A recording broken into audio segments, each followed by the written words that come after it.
வீரயுகநாயகன் வேள்பாரி பாகம் 58. இப்போது நம்ம பாரி வந்துட்டு முதலாக அந்த பொதினி மலைக்கு போனார் இல்லையா, அப்போவே வந்துட்டு அவருக்கு ஒரு விஷயம் தெரியும். என்ன அப்படின்னா, நம்ம மேலழகனுக்கு ஒரு பொண்ணு இருக்காங்க, அவங்க பேர் ஆதினி அப்படிங்கிற விஷயம் அவருக்கு அப்போவே தெரியும். அதனாலே வந்துட்டு ஆதினியை எப்படியாவது பார்த்துடணும் அப்படின்னு சொல்லி அங்கேயும் இங்கேயும் தேடி தேடி பார்க்குறாரு. ஆனால் ஆதினியை அவருடைய கண்களுக்கு படவே இல்லை. இவரும் வந்து பார்த்தீங்கன்னா ஒரு நாள் ஃபுல்லாக நல்லா தேடுறாரு, ஆனால் கிடைக்கவே மாட்டேங்கிறாங்க ஆதினி. அன்றைக்கி நைட்டே வந்துட்டு பார்த்திங்கன்னா நல்லா விருந்தெல்லாம் சாப்பிட்டுட்டு ஒரு குடிசையிலையுமே தூங்குறாங்க. அப்படி தூங்குறப்ப வந்து பார்த்திங்கன்னா அவருடைய நினைவில் அந்த நாவற்பழங்கள் தான் நினைவில் வந்துக்கிட்டே இருக்குது. அந்த பறக்கிற நாவற்பழங்கள் வர்ற வழியில் தானே பார்த்துட்டு வந்தார், அதனுடைய நினப்பாகவே இருக்குது. அந்த சமயத்தில் தான் அந்த குடிசையில் யாரோ எட்டி பார்க்குற மாதிரி இருக்குது. யார் அது அப்படின்னு சொல்லி நம்ம பாரி எந்திரிச்சு பார்த்தா கரெக்டாக வந்து பார்த்தோன்னா ஒரு பெண்ணுடைய பாதி முகம் மட்டும் தெரியுது. இவர் பார்த்த உடனே வந்து பார்த்தோன்னா அந்த முகம் மறைஞ்சு போயிடுச்சு. அப்போ தான் வந்துட்டு நம்ம பாரிக்கு தெரியுது, அதாவது ஒரு பெண்ணுடைய முகம், அதுவும் பாதி முகம் தான் தெரிஞ்சுது, அதுவும் பார்த்த உடனே மறைஞ்சு போயிடுச்சு. அப்படி இருந்துமே அந்த முகம் வந்துட்டு அவருடைய மனசுலேருந்து அழியவே இல்லையாம். அப்படியே வந்து பார்த்தோன்னா பதிஞ்சிருச்சு அந்த பாதி முகம். அப்போயே அவருக்கு தெரிஞ்சு போச்சு, இந்த அளவுக்கு என்னை ஒருத்தி சுண்டி இழுக்கிறா அப்படின்னா அது கண்டிப்பாக ஆதினியாக தான் இருக்க முடியும், எட்டி பார்த்ததா ஆதினி தான் அப்படின்னு சொல்லி அந்த இடத்துல வந்து பார்த்தோன்னா முடிவு செய்கிறாரு நம்ம பாரி. அப்போ தான் பக்கத்தில் வாரிக்கையன் படுத்துட்ருக்கார் இல்லையா, அவரை எழுப்பி ஒரு பெண்ணுடைய முகம் ஒரு ஆணுடைய இதயத்தை இழுத்துட்டு போயிருமோ அப்படின்னு சொல்லி கேட்கணும் அப்படின்னு சொல்லி நினைக்கிறாரு பாரி. ஆனால் ஒரு வேளை அவர்கிட்ட அப்படி கேட்டால், இந்த சேர மன்னரோட நாம் செஞ்ச போரில் என்னை முன்களத்தில் நிறுத்திட்டு தகவலே கொடுக்காம தாக்குதல்களெல்லாம் மாற்றி மாற்றி பண்ணியே அப்படியெல்லாம் என்னை பண்ணிவிட்டு இப்போ தூங்கிட்டு இருக்கிற எழுப்பி இப்படியாடா கேள்வி கேட்குற அப்படிங்கிற மாதிரி நம்ம வாரிக்கையன் ஒரு வார்த்தை கேட்டான்னா என்ன பண்ணுறது அப்படிங்கிறதுக்காகவே அவர் அப்படியே விட்டுறாரு நம்ம பாரி. அதுக்கப்புறமாவும் வந்து பார்த்தோன்னா அடுத்த நாளும் ஆகுது, நிறைய இடத்துல தேடி தேடி பார்க்குறாரு, எப்படியாச்சும் நாம் அந்த ஆதினியை பார்த்துருவோமா அப்படின்னு சொல்லி தேடி தேடி பார்க்குறப்ப தான் ஒரு இடத்துல நம்ம ஆதினியை வந்து பார்க்குறாரு நம்ம பாரி. அப்போ தான் வந்துட்டு அவருடைய முழு முகத்தையுமே வந்து பார்த்தோன்னா பார்க்குறாரு. இந்த இடத்துல தான் இன்னொரு விஷயத்தையுமே சொல்கிறாங்க. என்ன அப்படின்னா, நம்ம பாரிக்கு ஆல்ரெடி ஆதினியை வந்து பார்த்தோன்னா தெரியும். அதாவது அந்த பரம்பு மலையில் இருக்கிறப்பவே வந்துட்டு நிறைய பேர் சொல்லியிருக்காங்களாம், இந்த மாதிரி பொதினி மலையில் மேலழகன் ஒருத்தர் இருக்கார், அவருக்கு ஒரு மகள் இருக்கா ஆதினி அப்படிங்கிற விஷயமெல்லாம் ஆல்ரெடி நம்ம பாரிக்கு ஒருத்தவங்க சொல்லியிருக்காங்க. நம்ம பாரிக்கு வந்துட்டு ஆதினி இருக்காங்கன்னு தெரியும், ஆனால் இப்போ தான் முதலாக அந்த முகத்தை பார்க்குறாரு. அதே மாதிரி தான் ஆதினிக்குமே இந்த மாதிரி சேர மன்னரோட போர் செஞ்சு ஒரு மிகப்பெரிய வெற்றி அடைஞ்சவர் தான் பாரி அப்படிங்கிற விஷயம் வந்துட்டு ஆதினிக்குமே தெரியும், அவங்களுக்கும் தெரியும், இவருக்கும் தெரியும். ரெண்டு பேருக்கும் ஆல்ரெடி ஒருத்தர் தெரியும். ஆனால் இப்போ தான் முதல் முறையாக பார்த்துக்கிறாங்க. அதாவது நமக்கு ஒருத்தரை வந்துட்டு நம்ம முன்னாடியே அவங்க இருக்காங்க, அப்படி ஒருத்தவங்க இருக்காங்க, அவங்கள பற்றின புகழ் நமக்கு வந்துருச்சுனாவே அவங்க அப்போ இருந்தே நமக்கு பழக்கப்பட்டவங்களாக ஆயிடுறாங்களாம். அதுக்கப்புறமா அவங்கள நேரில் பார்க்குறப்பவும் கூட அவங்க நமக்கு ரொம்பவுமே பழக்கப்பட்டவங்களாக தான் தெரிவாங்களாம். அப்படி தான் நம்ம ஆதினிக்கும் பாரிக்குமே அவங்க ரெண்டு பேருமே ரொம்ப பழக்கப்பட்டவங்களாக தான் அவங்களுக்கு தெரியுறாங்க. ஆனால் இப்போ தான் முதல் முறையாக பார்க்குறாங்க. இப்போ நம்ம பாரி வந்து ஆதினியை பார்க்குறப்போ நம்ம ஆதினி வந்துட்டு மயில் கொன்றை மரம் அப்படிங்கிற ஒரு மரம் இருக்குது, அந்த மரத்துக்கு முன்னாடி நின்று மாலையை போட்டுக்கிட்டு இருக்காங்க. இப்போ நம்ம பாரி வந்துட்டு ஆதினியை பார்க்குறப்போ நம்ம ஆதினி வந்துட்டு மயில் கொன்றை மரம் அப்படின்னு சொல்லி ஒரு மரம் இருக்கும், அந்த மரத்துக்கு வந்துட்டு மலர் சூடி வணங்கிக்கிட்டு இருக்காங்க நம்ம ஆதினி. அப்படி வணங்குறத நம்ம வாரிக்கையன் பாரி எல்லாருமே பார்த்துக்கிட்டு இருக்காங்க. அப்போ தான் நம்ம வாரிக்கையன் சொல்கிறாரு, இந்த மயில் கொன்றை மரம் அப்படிங்கிற மரத்தை எப்போ வந்துட்டு பெண்கள் மலர் சூடி வணங்குவாங்க அப்படின்னா, தனக்கான அந்த வாழ்க்கை துணையை எப்போ அவங்க பார்க்குறாங்களோ அப்போ அந்த வாழ்க்கை துணையை மனசில் நினச்சிக்கிட்டு இந்த மரத்துக்கு வந்து பூஜை பண்ணுவாங்க. அப்போ ஆதினி இப்போ பண்ணுறா அப்படின்னா அவள் நேற்று உன்னை பார்த்துருக்கா, அதை பார்த்ததா உன்னை மனசில் வச்சுக்கிட்டு தான் இப்போ வந்துட்டு அவள் இந்த மாதிரி பூஜை செஞ்சிட்ருக்கா அப்படிங்கிற மாதிரி சொல்ல, அதை பார்த்தாவே தெரியுது வாரிக்கையா அப்படிங்கிற மாதிரி நம்ம பாரியுமே சொல்கிறாரு. அதுக்கப்புறமா இங்கேருந்து ஆதினியும் போயிடுறாங்க, பாரியும் வந்துடுறாரு. இருந்தாலுமே வந்துட்டு அந்த அந்த மொமெண்ட் மட்டும் அவருடைய மனசுலேருந்து அகரவே மாட்டேங்குது. அதாவது எப்போவுமே நம்ம ஆதினியை பார்த்துக்கிட்டே இருக்கலாமே, அவங்களுடைய முகத்தை பார்க்காம இருக்கிறது வந்து பார்த்தோன்னா அவ்வளோ ஒரு கஷ்டமாக அவர் வந்து பார்த்தோன்னா நினைக்கிறாரு. மறுபடியும் எப்போ அவளை பார்ப்போம் அப்படின்னு சொல்லி ஏக்கத்தோடவே இருக்கார் நம்ம பாரி. அவராலேயே வந்து பார்த்தோன்னா மீள முடியல, அவங்கள பார்க்காமே நம்ம இருக்கலாம் அப்படின்னு நினச்சாலுமே வந்து பார்த்தோன்னா அவருடைய மனசு விட மாட்டேங்குது. அந்தளவுக்கு வந்து பார்த்தோன்னா கவரப்பட்டுறாரு நம்ம பாரி. அந்த சமயத்தில் தான் நம்ம மேலழகன் கிட்ட வந்துட்டு இந்த மாதிரி சாணைக்கல் பற்றி ஆல்ரெடி பேசியிருப்பார் இல்லையா நம்ம பாரி. அப்போ வந்து பார்த்தோன்னா ஒரு மீட்டிங் வந்து பார்த்தோன்னா ஒன்று நடக்குது. என்ன அப்படின்னா, மேலழகன், அதுக்கப்புறம் நம்ம பாரி, அப்புறம் அந்த பரம்பு மலையிலிருந்து வந்தவங்க எல்லாருமே நின்று ஒரு பேசிக்கிட்டு இருக்காங்க. கொஞ்சம் தூரம் தள்ளி வந்து பார்த்தோன்னா ஒரு நெல்லிக்கனி மரம் வந்து பார்த்தோன்னா இருக்குது, நெல்லிக்காய் மரம். அந்த மரத்துக்கடியில் வந்து பார்த்தீங்கன்னா சில பெண்கள் நின்றுக்கிட்டு இருக்காங்க. அதாவது நம்ம ஆதினி அப்புறம் அவங்களுடைய தோழிகள் எல்லாருமே வந்து பார்த்தோன்னா நின்றுக்கிட்டு இருக்காங்க. அந்த சமயத்தில் தான் நம்ம மேலழகன் சொல்கிறாரு, இந்த மாதிரி இந்த சாணைக்கல்னு சொல்லி நீங்கள் கேட்டு வந்தீங்கல்ல, அந்த சாணைக்கல் வந்து பார்த்திங்கன்னா ரெடி ஆகிடுச்சு. அதாவது அந்த சாணைக்கல்லை உருவாக்குறதுக்கு நல்லா கல்லெல்லாம் காய வச்சு உருண்டை பிடிச்சி ஒரு மாதிரி பண்ணணும், ஒரு ப்ராசஸ் பண்ணணும் அப்படிங்கிற மாரி சொல்லியிருந்தார் இல்லையா? அது வந்துட்டு ரெடி ஆயிருச்சுப்பா. நீங்க வந்துட்டு வாங்கிட்டு போய்க்கோங்க நாளைக்கு அப்படிங்கிற மாரி நம்ம மேலழகன் சொல்ல, ரொம்ப சந்தோஷப்படுறாரு நம்ம பாரி. ஆனா, இந்த சாணைக்கல் அவர் கேட்டு வந்ததும், அதுக்கு நம்ம மேலழகன் வந்துட்டு தர்றேன் அப்படின்னு சொன்னது. இந்த எல்லா விஷயங்களுமே வந்துட்டு நம்ம அந்த நெல்லிக்கனி மரத்துக்கு அடியில இருக்கக்கூடிய நம்ம ஆதினியுடைய காதுகள்லயும் விழுகுது. அப்படி காதுல விழுந்த உடனே தன்னுடைய தோழிகள் கிட்ட கேட்குறாங்க. இந்த மாரி அவரு என்ன கேட்டாரு? அப்படிங்கிற மாரி கேட்க, அவங்க சாணைக்கல் கேட்டாங்க அப்படிங்கிற மாரி தோழிகள் சொல்ல, "அப்படியா?" அப்படின்னு சொல்லிட்டு நம்ம பாரிய பார்த்து ஒரு மொறச்சுட்டு அப்படியே வந்து பார்த்தீங்கன்னா, அங்கேருந்து எந்திரிச்சு வந்துடுறாங்க. அங்க இருக்கக்கூடிய தோழிகளுக்குமே புரியல. "என்னம்மா இவ இந்த மாரி பண்ணிட்டு இருக்கா? என்னாச்சு இவளுக்கு?" அப்படிங்கிற மாரி புரியவே இல்ல. நம்ம பாரியும் வந்து பார்த்தீங்கன்னா, ஆதினிய பார்க்குறாரு. அவங்க ஒரு மொறச்சாங்க இல்லையா? "எதுக்கு இந்த பொண்ணு இப்படி மொறச்சிட்டு போறா?" அப்படிங்கிற மாரி நம்ம பாரிக்குமே புரியல. ஆனா, நம்ம மேல ஏதோ ஒரு தப்பு இருக்கு. அதனால அவ கோவப்பட்டு போறா அப்படிங்கிற விஷயம் மட்டும் நம்ம பாரிக்கு நல்லாவே தெரிய வந்துச்சு. அப்பதான் சரி என்ன பிரச்சனையா இருந்தாலும் அவகிட்டயே போய் கேட்டுறலாம் அப்படின்னு சொல்லி நம்ம பாரி வந்துட்டு முடிவு பண்றான். அப்பதான் வந்துட்டு அந்த சுத்தி இருந்தக்கூடிய அந்த பரம்பு மக்கள் எல்லாம் வந்துட்டு என்ன பண்றாங்கன்னா, அந்த பொதினி மலை வந்து பார்த்தீங்கன்னா, இந்த மருத்துவ குணங்களுக்கு சிறப்புற்ற ஒரு மலை அப்படின்னு சொல்றாங்க. அங்க எந்த ஒரு நோயா இருந்தாலும் அங்க இருக்கக்கூடிய மூலிகையில அந்த மருத்துவ குணம் வந்து பார்த்தோன்னா இருக்காமா. அதனால அதையெல்லாம் சுத்தி பார்க்கலாம் அப்படின்னு சொல்லிட்டு நம்ம வாரிக்கையன், அப்புறம் கூழையன் இவங்கெல்லாம் வந்து பார்த்தோன்னா அத சுத்தி பார்க்கறக்கு போயிடுறாங்க. ஆனா நம்ம பாரி வந்து பார்த்தீங்கன்னா, அந்த அம்மா கோச்சிட்டு போனாங்கல்ல ஆதினி, அவங்க ஏன் கோச்சிட்டு போனாங்கன்னு கேட்கறதுக்காக அவங்க முன்னாடி போய் நிக்கிறாரு. அப்படி நின்ன உடனே நம்ம ஆதினி இருந்துட்டு மறுபடியும் கோச்சிக்கிட்டு வேற பக்கமா திரும்பி போறாங்க. அப்பதான் நம்ம பாரி முதல் முறையா கேட்கறாரு. அவங்க கிட்ட பேசுறாங்க. அப்பதான் பாரி ஃபர்ஸ்ட் டைம் பேசுறாரு. என்னன்னா, "ஏன் என்ன விட்டு விலகி விலகி போற?" அப்படிங்கிற மாரி கேட்கறாரு நம்ம பாரி. அப்பதான் ஃபர்ஸ்ட் டைம் வந்துட்டு தன்னுடைய தலைய நிமிர்த்து பார்க்குறாங்க நம்ம ஆதினி. இப்பதான் ஆதினியும் நம்ம பாரியும் ஒருத்தர் நல்லா தெளிவா பார்த்துக்கிறாங்க. அப்பதான் நம்ம ஆதினி சொல்றாங்க, இந்த மாரி பாரி அதாவது பரம்பு நாட்டினுடைய தலைவர் நான் நெனச்ச மாரி இல்ல அப்படின்னு சொல்லிடுறாங்க நம்ம ஆதினி. அத கேட்ட உடனே நம்ம பாரிக்குன்னா பயங்கரமான ஒரு ஷாக்கு. என்னடா இப்படி சொல்லுது இந்த பொண்ணு அப்படிங்கிற மாரி. ஏன் நீங்க என்ன நெனச்சீங்க? நீங்க நெனச்ச மாதிரி நான் இல்லன்னா, நான் என்ன அந்த அளவுக்கு நான் என்ன ஒரு தப்பு பண்ணிட்டேன்? என்கிட்ட என்ன பிழை? அப்படின்னு சொல்லி கேட்குறாரு நம்ம பாரி. அதுக்கு நம்ம ஆதினி சொல்றாங்க, ஆமா உங்ககிட்ட ஒரு பிழை இருக்கு அப்படிங்கிற மாரி சொல்ல, அதத்தாம்மா கேட்குறேன் என்ன பிழைன்னு சொல்லுமா? அப்படிங்கிற மாரி பாரி கேட்க, இந்த பொதினி மலை வந்துட்டு மருத்துவ குணத்திற்கு ஒரு சிறப்பு வாய்ந்து விளங்கக்கூடிய ஒரு காடு தான் இந்த பொதினி மலை. அப்பேற்பட்ட இந்த பொதினி மலைக்கு வந்து நீங்க மருத்துவ சம்பந்தமா ஏதாவது ஒண்ணு கேட்டிருப்பீங்க அப்படின்னு தான் நெனச்சேன்.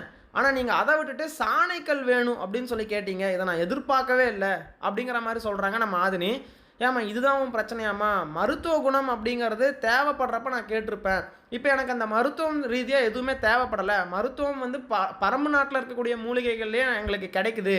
அப்படி இருக்கும்போது நான் பொதினி மலைக்கு வந்து நான் ஏன் கேட்க போறேன்? எங்களுக்கு தேவை இப்ப சாணைக்கல் தான். அதாவது ஆயுதங்களுக்கு சாணம் பிடிக்கிறதுக்கு சாணக்கல் தான் இப்ப வேணும் அப்படிங்கிற மாரி கேட்க, அப்படியா? உங்க நாட்டிலே எல்லா மருத்துவங்களும் இருக்கா? இங்க எதுவுமே உங்களுக்கு தேவைப்படலையா? அப்படின்னு சொல்லி கேட்க, ஆமாம்மா எனக்கு தேவைப்படல. தேவைப்படுறதுனா கேட்டிருப்பனே அப்படிங்கிற மாரி சொல்ல, ஓ! அப்படியா?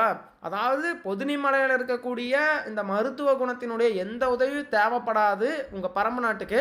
ஆனா அப்படி இருந்தும் உங்க பரம்பு நாட்டுல 3 உயிர் போயிருக்கு. அந்த ஆட்கொல்லி மரத்தினால 3 உயிர் போயிருக்கு. இதுக்கு என்ன பதில் சொல்றீங்கன்னு கேட்குறாங்க நம்ம ஆதினி. கேட்டுட்டு வந்து பார்த்தீங்கன்னா, உடனே அங்கிருந்து போயிடுறாங்க.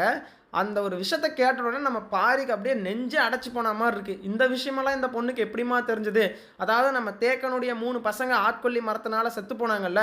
அந்த விஷயமெல்லாம் இவளுக்கு எப்படி தெரிஞ்சதுன்னே தெரியல. ஆனா இப்படி ஒரு கேள்வி என்கிட்ட கேட்டாளே, அந்த ஆட்கொல்லி மரத்திற்கான மருத்துவம் வந்து பார்த்தீங்கன்னா, இந்த பொதினி மலையில இருக்காம். அத பத்தி அவங்க கேட்கவே இல்ல. ஆனா சாணைக்கல் வேணும்னு வந்து கேட்டுருக்கீங்க. அப்படிங்கிற மாரி அந்த பொண்ணு கேட்டு போயிருக்கு. அத நெனச்சு ஆமா இவ கேட்கறது நியாயம் தான் அப்படிங்கிற மாரி ஷாக் ஆன மாரி உட்கார்ந்துகிட்டு இருக்காரு நம்ம பாரி. அப்பதான் அந்த சுத்தி பார்த்துட்டு இருந்த வாரிக்கையன், அதுக்கப்புறம் நம்ம கூழையன் இவங்க எல்லாரும் வந்து பார்க்குறப்போ, பயங்கர ஷாக்கா உட்காந்துட்டு இருந்தார்ல. அந்த கேள்வி இந்த கேள்வி தான். இதத்தான் கேட்டு போயிருக்கு அந்த பொண்ணு.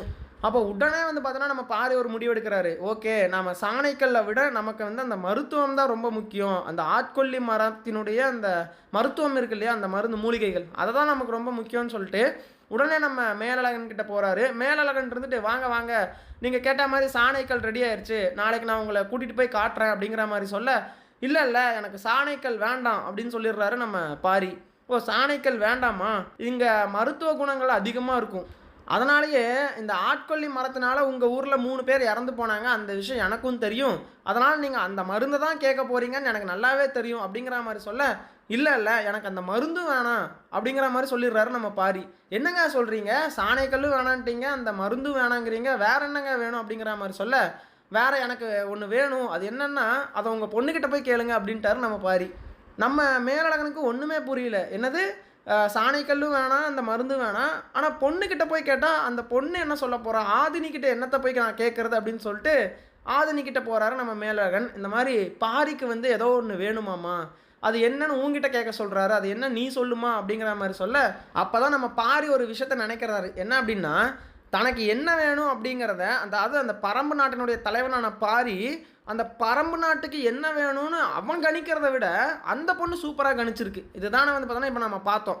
அதனால் என் மக்களுக்காக நான் யோசிக்கிறத விட நீ நல்லா யோசிக்கிற, அப்போ நீ எனக்கு வேணும், நீ இந்த பரம்பு நாட்டுக்கு வேணும், சாணைக்கல்லும் வேணாம், அந்த மருத்துவமும் வேணாம், நீ தான் வேணும், பரம்பை பற்றி யோசிக்கிற ஆள் நீ தான் நல்லா என்னை விட. அப்படி இருக்கும்போது நீ தான் எனக்கு வேணுங்கிற விஷயம் நம்ம ஆதினிக்கு கன்வே ஆகிடும். மேலழகன் போய் ஆதினிக்கிட்ட வேற ஏதோ ஒன்று பாரி கேட்குறான் அப்படின்னு சொல்லி கேட்குறப்போ ஆதினிக்கு அந்த விஷயம் புரியும் அப்படின்னு சொல்லி நினைக்கிறாரு நம்ம பாரி. அதனால தான் அப்படி அனுப்பிச்சி விட்ருக்காரு. அதே மாதிரி மேலழகன் கேட்குறப்போ நம்ம ஆதினிக்குமே அது புரிஞ்சிடுது. ஓகே, அவன் என்ன தான் கேட்குறான், தன்னை மனைவியாக்கிக்கணும்னு அவன் நினைக்கிறான்னு சொல்லி ஆதினிக்குமே அந்த விஷயம் புரிஞ்ச உடனே அப்பா கல்யாணத்துக்கு ரெடி பண்ணுங்கப்பா அப்படிங்கிற மாதிரி சொல்லிடுறாங்க ஆதினி.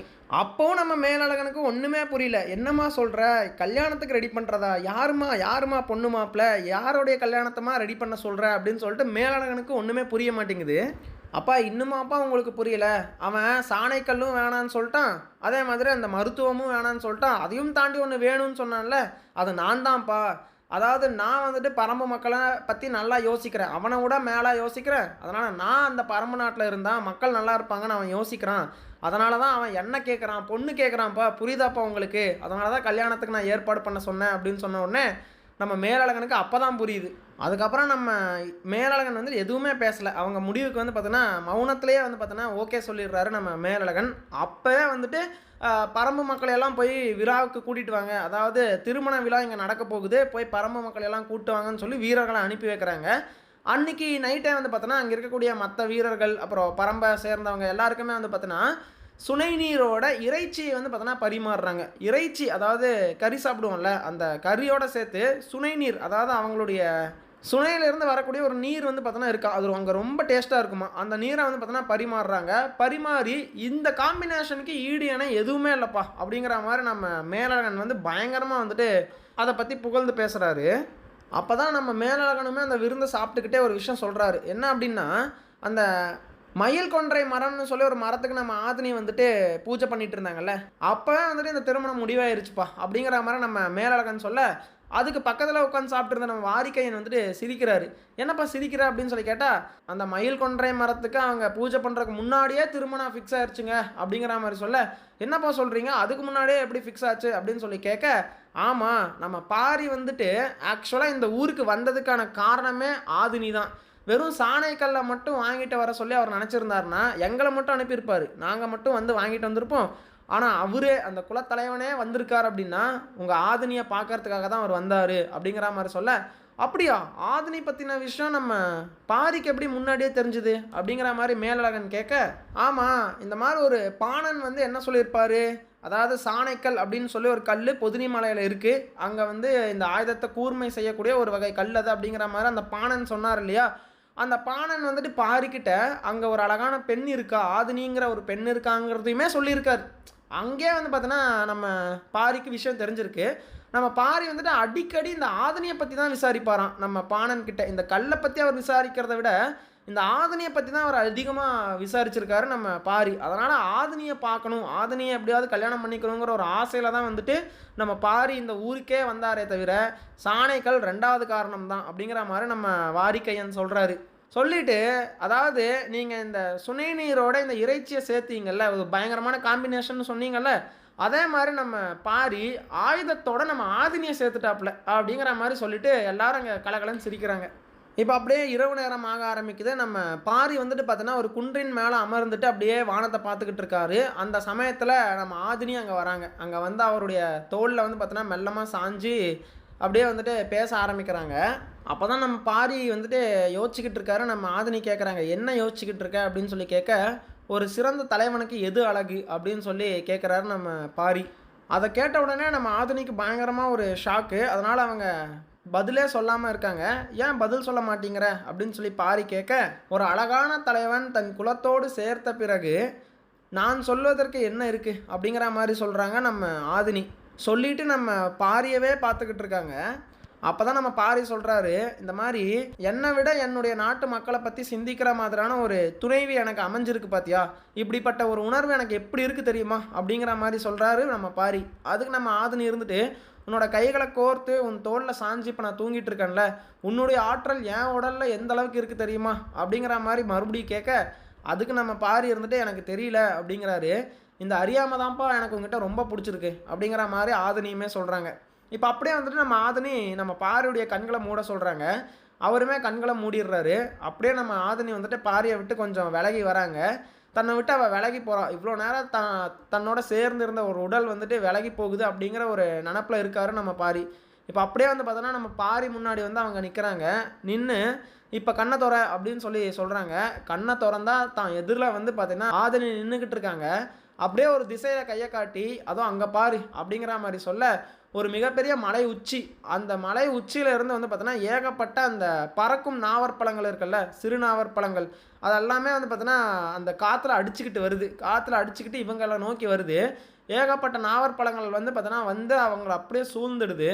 அதுக்கப்புறமா உள்ளே வந்து பார்த்தீங்கன்னா 2 பேரும் ஒருத்தருக்கு ஒருத்தர் முத்தம் கொடுக்க ஆரம்பிக்கிறாங்கங்க.